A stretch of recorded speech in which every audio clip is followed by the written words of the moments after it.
नाज़रीन गिरामी अस्सलामु अलैकुम वरहमतुल्लाहि वबरकातुहू।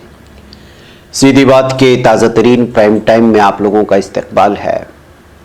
नाज़रीन मैं अंसार अजीज़ नदवी इस वक्त के प्राइम टाइम में आप लोगों के सामने कुछ अहम तरीन ख़बरें, कुछ वीडियोस के हवाले से हक़ाइक़ और कुछ तनक़ीदी तबसरे लेकर के हाजिर हुआ हूँ। हमेशा की तरह से मैं बताऊँगा कि किस तरह गोकशी के शक में 7 आदिवासियों से मारपीट, उनके सर मुंडवाने के इल्ज़ाम लगा है और किस तरह के मामला पेश आए। सूडान में 3 लाख गैर कानूनी हथियार एक धमाके के साथ तबाह कर दिए जाने की खबरें आ रही हैं।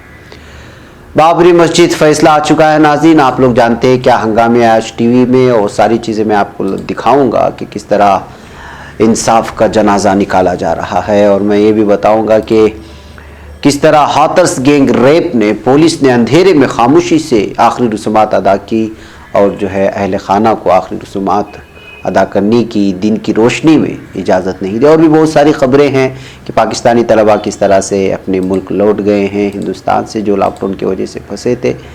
कुछ और भी चीज़ें हैं जो रखेंगे। उससे पहले आप लोगों से दरख्वास्त है कि जिन अहबाब ने हमारे चैनल को सब्सक्राइब नहीं किया है सब्सक्राइब कर लें। हमारे इन वीडियोस को दूसरों तक फैलाने में हमारी मदद करें। लिंक को शेयर करें, इदारे को मजबूत करें, और इदारे को मजबूत करना आप लोगों की जिम्मेदारी है। मैं कह नाज़रीन आइए चलते हैं आज की पहली खबर की जानिब, और वो है इंसाफ का जनाजा। जी हाँ, कातिल की ये दलील मुंसिफ ने मान ली, मकतूल खुद गिरा था खंजर की नोक पर। 28 साल, 850 गवाहान, 7000 डॉक्यूमेंट्स, 100 से जायद रिपोर्ट्स और फोटोग्राफ्स और वीडियो टेप्स और 49 मुल्जिमान, अलग अलग कोर्ट में सुनवाइयाँ और सज़ा कुछ भी नहीं। दुनिया ने देखा कि आज क्या हुआ है, और जो हुआ वो हम तमाम लोगों के सामने है। 28 साल पहले क्या हुआ था, किस तरह बाबरी मस्जिद के इन्हिदाम के लिए लोगों ने बयानात दिए थे, रथ यात्रा निकाली गई थी, वर्गलाया गया था मुसलमानों के ख़िलाफ़, मसाजिद के ख़िलाफ़, और लाखों बल्कि सैकड़ों की तादाद में लोगों ने जाने दी थी इस मामले को। और अदालत कहती है कि ये मामला मनसूबाबंद नहीं बल्कि फौरी तौर पर हुआ ऐसा वाक़या है। बाबरी मस्जिद इन्हिदाम केस में सीबीआई की खुसूसी अदालत ने फैसला सुनाते हुए LK आडवाणी, उमा भारती, कल्याण सिंह समेत तमाम 32 मुल्जिमान को बरी करने का फैसला सुना दिया। जज SK यादव ने अपना फैसला सुनाते हुए मस्जिद की इन्हिदाम को साजिश के तहत अंजाम दी गई वारदात करार नहीं दिया, जबकि इस मस्जिद से पहले जो कुछ हुआ, किस तरह की यात्राएं निकली, किस तरह के भाषण हुए, वाजपेयी की वो बयान आज भी शेयर की जा रही है, सोशल मीडिया में मौजूद है। लेकिन अदालत मानती है कि ये कोई साजिश नहीं है, और कहा कि मुल्जिमान ने भीड़ को रोकने की भी कोशिश की थी। और 2019 में ये बयान मुख्तलिफ किस्म से दिया गया था कि उनको गर्व है कि उन्होंने मस्जिद के ढाने में और मस्जिद को शहीद करने में शरीक थे, उसका कुछ हिस्सा बने थे। प्रज्ञा सिंह ठाकर खुद जो है मीडिया के सामने ये बयान दिया था कि ये राम राज्य है और राज्य ही राम है, और मुझे खुशी है कि मैं इसमें शरीक हुई थी। लेकिन अदालत कहती है कि ये वहाँ भीड़ को काबू पाने की कोशिश कर रहे थे।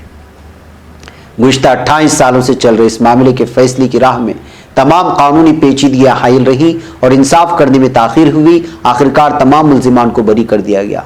इस तरह पहली बाबरी मस्जिद के मकाम पर राम मंदिर बनाने की इजाज़त दी गई, और उसके बाद आज खुलेआम मस्जिद का इंतजाम करने वाले किसी शख्स की भी शनाख्त नहीं हो पाई। 6 दिसंबर 1992 अयोध्या में बाबरी मस्जिद को मुनहदिम कर दिया गया था। उसी दिन 2 फौजदारी मुकदमात दर्ज किए गए। एक FIR में 8 अफराद के नाम शामिल हैं: लाल कृष्ण आडवाणी, MM जोशी, उमा भारती, विनय कटियार, साध्वी रतनभरा, विश्व हिंद परिषद के रहनुमा अशोक सिंघल, गिरिराज किशोर और विष्णु हरि डालमिया। इन रहनुमाओं के खिलाफ IPC की मुख्तलिफ दफात के तहत मुकदमा दर्ज किया गया था। इसके अलावा मजीद 47 FIR की दर्ज की गई, जिसके बाद FIR की कुल तादाद 49 हो गई थी। 13 अप्रैल 1993 यूपी के ललितपुर की स्पेशल मजिस्ट्रेट ने जहां पहले मुकदमा शुरू किए गए थे, FIR नंबर 197 में लाखों कार सेवकों के खिलाफ मुलजिमाना साजिश दफा 120B का इल्जाम भी शामिल किया।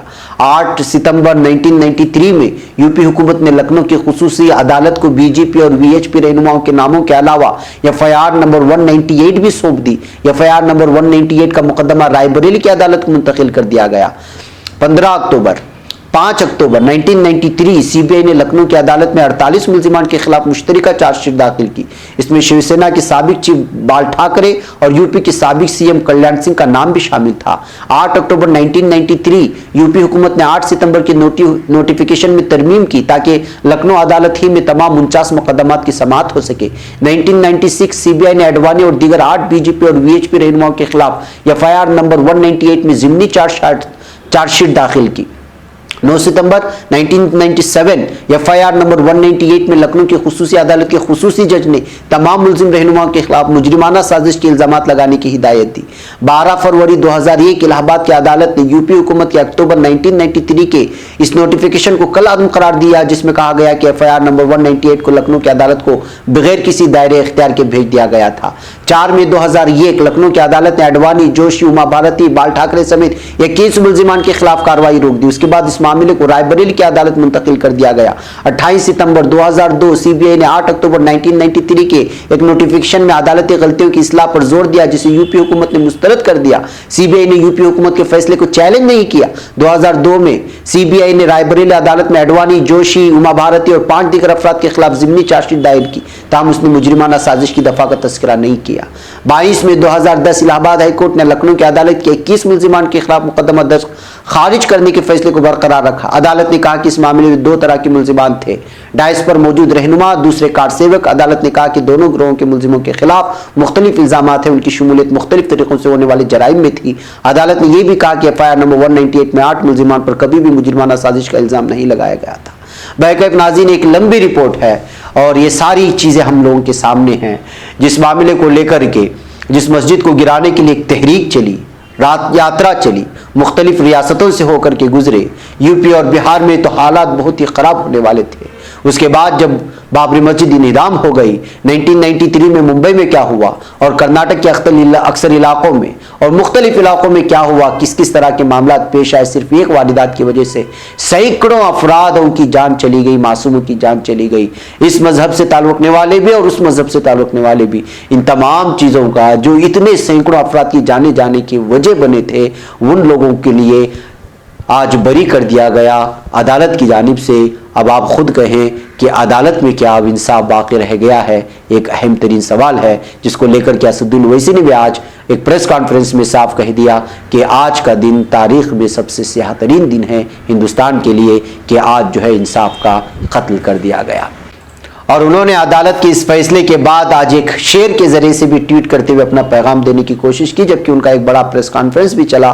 ओवैसी ने लिखा, वही कातिल, वही मुंसिफ, अदालत उसकी वो शाहिद, बहुत से फैसलों में अब तरफदारी भी होती है। ये कहते हुए उन्होंने सारे मीडिया वालों को और सारे सियासतदानों को और पूरे भारत को पैगाम देने की कोशिश की कि इस वक्त अदालतों में इंसाफ का कत्ल हो रहा है। बैकअप नाज़रीन, दूसरा एक अहम तरीन मसला जो इस वक्त हिंदुस्तान में बहुत ही ज़्यादा ज़ोरों पर है और अलग अलग इलाकों में एहतिजाज जो हो रहा है, वो है यूपी के हाथरस में असमत दरी की मुतासिरा दलित लड़की के इंतकाल कर जाने के बाद के हालात। जहां दलित लड़की के दिल्ली के सदरजंग अस्पताल में फौत हो जाने के बाद योगी की पुलिस ने इंतहाई अफसोसनाक अमल अंजाम देते हुए मंगल को देर रात गए तकरीबन 2:30 बजे उसकी लाश को चिता के हवाले कर दिया। कांग्रेस की जनरल सेक्रेटरी प्रियंका गांधी ने इस वाकये पर बरहमी का इजहार करते हुए वज़ीर आला योगी आदित्यनाथ का इस्तीफा तलब किया है। देर रात के मनाजिर वीडियो की शक्ल में मंजर आम पर आ रहे हैं, जिनमें मुतासिरा के अहले खाना को पुलिस के साथ बहस करते हुए देखा जा सकता है। मकतूला के रिश्तेदार खुद लाश ले जाने वाले एम्बुलेंस के आगे खड़े हैं और बोट पर चढ़ गए, लेकिन पुलिस वालों ने उनकी एक नहीं सुनी और खुद आखिरी रसूमात अंजाम दे दी। मुतासिरा की मां आखिरी रसूमात के बाद निढाल और बेबस नजर आ रही है। नाज़रीन, ये वीडियो देख करके आप खुद अंदाजा लगा सकते हैं कि पुलिस किसी भी तरह बयान देने को तैयार नहीं है। बार बार पूछा जा रहा है कि आखिर क्यों रात में इस बच्ची को आखिरी रस्मात अदा दी जा रही है, क्यों उनके घर वालों के हवाले नहीं किया जा रहा है। लेकिन जो हो रहा है इस वक्त यूपी में, जिस तरह की जुल्म और सितम की कहानियां और दास्तानें लिखी जा रही है और अदालतों में जिस तरह का इंसाफ का जनाजा निकाला जा रहा है, उसका कत्ल हुआ जा रहा है, इससे महसूस होता है कि जालिम अपने जुल्म में इंतहा को पहुंच रहे हैं और जालिम उतनी देर तक और जुल्म उतनी देर तक नहीं पनपता जिस अंदाज में इस वक्त यूपी में बिलखुसूस जुल्म और सितम जो है अपनी इंतहा को पहुंच रहा है। ये वीडियो में मुख्तसरन आपको दिखाना चाहता हूं कि किस तरह से एक रिपोर्टर बारहा पूछ रही है पुलिस से कि क्यों आप रात देर गए इस तरह चिता को आग लगा रहे हैं, क्या छुपाना चाहती है योगी हुकूमत, वहां की पुलिस क्यों जो है वो एक रेपिस्ट को बचाने की कोशिश हो रही है, क्यों इस तरह से जो है जुल्म सितम होता है, जबान काट दी जाती है, पीठ मरोड़ दी जाती है, गलों पर हमला होता है और फिर इसके बावजूद रेपिस्ट के खिलाफ जो है ये तमाम चीजें होने के बजाय मजलूमों के खिलाफ ही जो है पुलिस हो जाती है। ये वीडियो आप देखें और खुद अंदाजा लगाएं कि इस वक्त भारत की किस तरह की एक नई शक्ल जो जुल्म के रूप में निकल करके आ रही है वो वाकई तशवीशनाक है। आप लोग चले जाओगे सर, मुझको एक बार बस बता तो दीजिए कि बॉडी है कि क्या है। मुझे सर राइट नहीं है बोलने का, मैं थर्ड क्लास का एक पुलिस ऑफिसर हूँ, जल क्या रहा है आपके सामने, थर्ड स्केल का पुलिस ऑफिसर हूँ, मुझे बोलने का अधिकार नहीं हिंदुस्तान में। आप लोग खड़े, किसी को तो पता होगा मैं क्या कोतवाल हो सकता हूँ पर बोल नहीं सकता हूँ मैं। अच्छा, कोई तो बता दे सर, हमको जरा बता दीजिए। जो बोल सकता है वो बोले। नहीं, कौन, ये क्या चल रहा है, इतना बस बता दीजिए सर, बस इतना सब मुझे बता दीजिए। मैं क्राइम ब्रांच में हूँ, कुछ और चल रहा है मुझे आई डोंट नो। नहीं, अभी मैं बाहर से हूँ। नहीं, अभी आपने मुझे बोला कि नहीं बॉडी नहीं है, क्या है सर, बॉडी है कि नहीं है? मेरी ड्यूटी यहाँ पर है आप लोगों को इस बताने के लिए कि आप लोग आगे ना बढ़े, बस मैं यहाँ आगे नहीं बढ़ रही हूँ, आप मुझे बता दीजिए क्या चल पर। आप इस बारे में डीएम साहब से पूछना आई है, डीएम साहब से आपकी बात हुई है, डीएम साहब से बात हुई है आपकी, डीएम साहब से बात हुई है आपकी, डीएम साहब से बात हुई है आपकी, डीएम साहब से बात हुई है आपकी। सर ये क्या चल रहा है? डीएम साहब से बात हुई है आपकी, कितनी डीएम साहब से बात हुई है आपकी। नहीं, बात नहीं सही है, सब लोग जो ड्यूटी है मैडम वही बोलूंगा मैं। मेरी भी ड्यूटी है, क्या चल रहा है? ड्यूटी आपकी बात डीएम साहब से हो चुकी है, डीएम साहब से बात हो चुकी है आपकी, डीएम साहब से बात हो चुकी है। डीएम साहब नहीं है, डीएम साहब यहाँ नहीं है। बात आपकी हो चुकी है डीएम साहब से। मेरी नहीं, कौन सी बात हो गई डीएम साहब से? आपकी हुई है, आप वहीं जा रहे हैं। कौन सी बात हो गई? मुझे आप ही लोगों ने बताया अभी।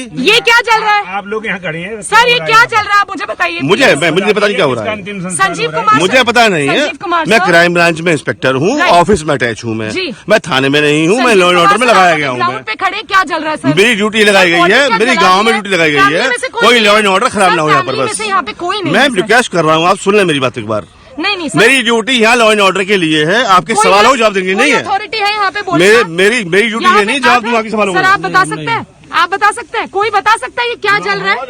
हाँ, वो तो सर सब रिकॉर्ड हो रहा है, आप बिल्कुल टेंशन मत लें उस बात की। हाँ, वो हम कर ही रहे हैं सर। सर मुझको बस ये बता दीजिए ये क्या अंदर है? नहीं, जल रही है बॉडी। अरे तो आई टोल्ड यू राइट। या 1 सेकंड, हटिए एक सेकंड, हटिए 1 मिनट। अब कर लिया ना आप लोगों ने जो करना है, हटिए एक बार। मैम मैं अंदर नहीं आगे जा रही हूँ, चिंता ही मत करो आप। ये जल क्या रहा है ये तो बता दीजिए हमको, बॉडी है कि क्या है ये भी पूछ लिए घी में। नाज़रीन आइए मैं आपको ले चलता हूं सूडान में सरकारी फौज की जानिब से मुल्क भर में फैले गैर कानूनी असले को बरामद करने की मुहिम के दौरान जमा किए गए 3 लाख से ज्यादा हथियारों को तबाह कर दिया गया है। ये हथियार कई दहाइयों तक जारी रहने वाली खाना जंगी के नतीजे में मुल्क के मुख्तलिफ हिस्सों में फैल गए थे। मज़कूरा हथियारों को दारुल-हुकूमत खुर्तूम से 200 किलोमीटर दूर वाक़े फौजी अड्डे हजरुल असल में एक धमाके में तबाह किया गया। ये पेशरफ्त गुज़िश्ता माह सूडानी हुकूमत और सूडान इनकलाबी महाज के दरमियान दस्तखत होने वाले फायरबंदी के समझौते के बाद सामने आई है। सूडान इनकलाबी महाज 5 बागी ग्रुपों और 4 सियासी तहरीकों पर मुश्तमिल है। इस समझौते के नतीजे में 2 दहाइयों तक जारी रहने वाला तनाज़ा ये तो इस वक्त इख्तिनाब पज़ीर हो गया है। इस दौरान मुतासिरा इलाकों बिलखुसूस दारफोर में लाखों अफराद की अपनी जानों से हाथ धो बैठे। इस समझौते के तहत बागी जंगियों की बतदरीज सरकारी सिक्योरिटी फोर्सेस के साथ मुश्तरका यूनिटों में जम किया जाएगा। इस तरह की बातें सामने आ रही हैं। नाज़रीन आप लोगों को मालूम होना चाहिए कि 1956 में बरतानिया से आज़ादी हासिल करने के बाद से सूडान में वक्फे से खाना जंगी देखी जाती रही है। इनमें 1983 से 2005 तक जारी रहने वाली जंग भी शामिल है। इसके नतीजे में मुल्क का जुनूबी हिस्सा अलहदा हो गया। इसी तरह दारफोर में 2003 से भड़का हुआ तनाज़ा जिसके दौरान माजूल सदर उमर बशीर की फोर्सेस ने मारका आराई में हिस्सा लिया था। इस तरह लगातार मुख्तलिफ तंजीमों की जानिब से सूडान में अलग अलग अंदाज में जो है धमाका खेज वारदात पेश आती थी जिसमें मासूमों की जानें चली जाती थी। अब देखना है कि ये धमाकेज़ चीज़ उड़ाने के बाद और मुख्तलिफ तंजीमों का एक महाज इस वक्त जो है सियासी पार्टी के साथ जम होने के बाद किस तरह की जो है यहाँ अमन के हालात पैदा होते हैं, ये आने वाला वक्त ही बता पाएगा।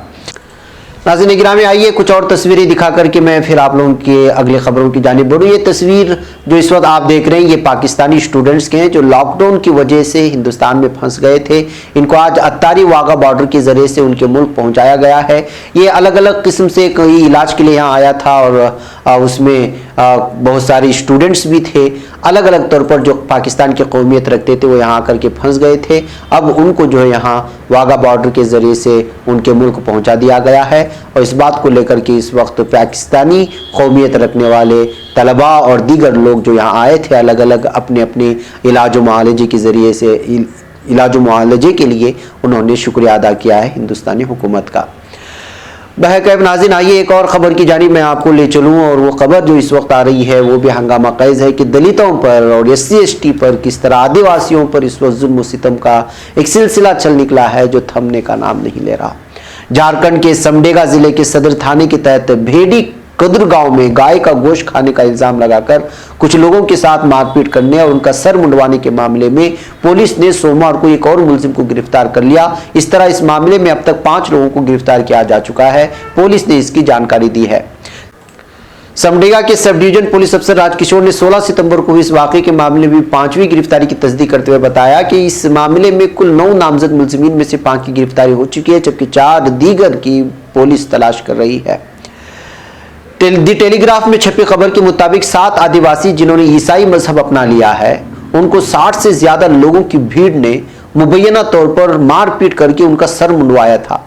ये वाकया 16 सितंबर को हुआ था और उसके अगले ही दिन शिकायत दर्ज कराई गई थी, लेकिन मामला 25 सितंबर को सामने आया जब एक मकामी कारकुन ने इस मुद्दे को उठाया और बारहा उसको मंजर आम पर लाने की कोशिश की। मुतासिरीन में से एक शिकायत गुजार रोजलन के शोहर राज सिंह जो कि पादरी भी हैं, उन्होंने बताया कि 60 से ज्यादा लोगों ने उनके घरों से दूर ले जाकर लाठी डंडों से बुरी तरह पिटाई की थी। उन पर इल्जाम लगाया गया था कि वो गायों को मार रहे हैं और गोश्त बाजार में बेच रहे हैं।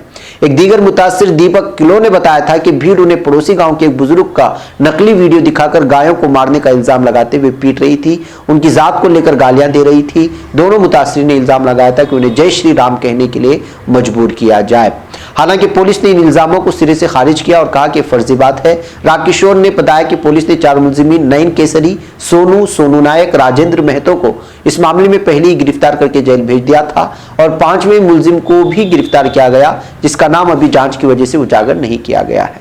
तो नाज़रीन, आप अंदाजा लगा सकते हैं कि दलित, आदिवासी और दीगर मज़ाहिब से ताल्लुक़ रखने वाले लोगों के साथ ये जय श्री राम के नाम पर और गौकशी के नाम पर जुल्म सितम की जो है एक हदें पार करती हुई जा रही हैं और एक खबरें छुपा दी जाती हैं और ये खबरें पुरानी भी हो जाती हैं, लेकिन उस वक्त मंजर आम पर आती है कोई हिम्मत करके इसको सामने लाता है और कहीं मकामी अखबार के किसी कोने में छप जाती है और किसी की नज़र वहाँ पड़ जाती है जो नेशनल सतह पर कुछ वेबसाइट्स वगैरह चलाते हैं, फिर इस खबर को वहाँ शाये होती है, तब जा कर के जो है इस पर लोगों की नज़र पड़ती है। इससे आप लोग अंदाज़ा लगा सकते हैं कि आदिवासियों पर, दलितों पर, SC/ST पर और दीगर मज़ाहिब से जिनको अक़लियत में शुमार किया जाता है उनके साथ किस तरह का बर्ताव अपना रही है ये हिंदुत्व की गुंडा तंजीमें। बहरकैफ नाज़रीन, ये कुछ अहम तरीन खबरें थी जो इस वक्त आप लोगों के सामने रख दी गई है। इंशाल्लाह फिर आप लोगों से मुलाकात होगी। मुझे यहाँ पर इजाज़त दें। अस्सलामु अलैकुम व रहमतुल्लाहि व बरकातुहू।